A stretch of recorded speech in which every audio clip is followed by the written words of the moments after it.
Hi, my name's Ashley McBride. I'm going to be showing you today the chicken wing dissection. So I'm going to begin by showing the bones.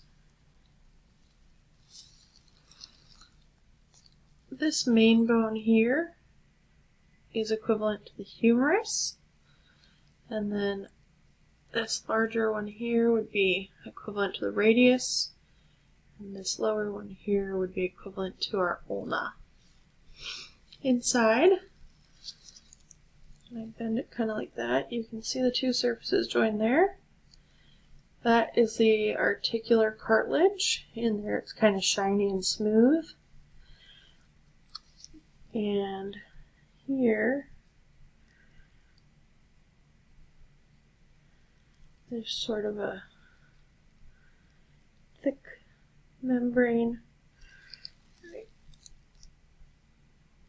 in there, right here.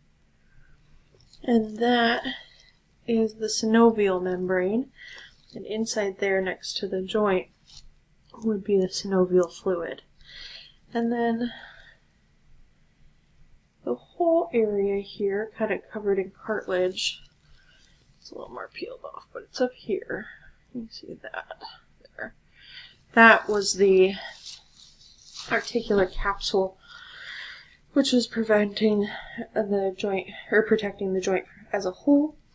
One of the things that can happen at the elbow joint specifically, which is a synovial joint, is an overuse at high velocity, which can cause the ulnar collateral ligament to rupture or begin to tear.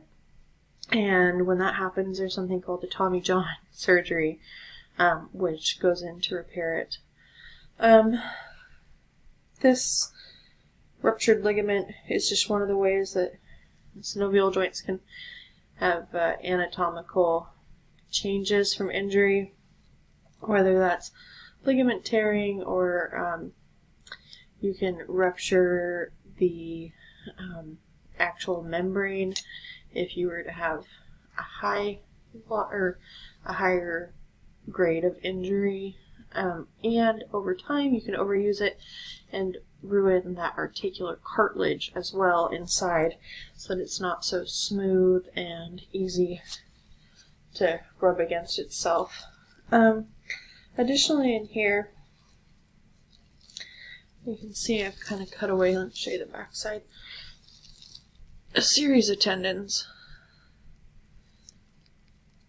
which put it into extension and flexion, and all the muscles that have been bisected. Thank you.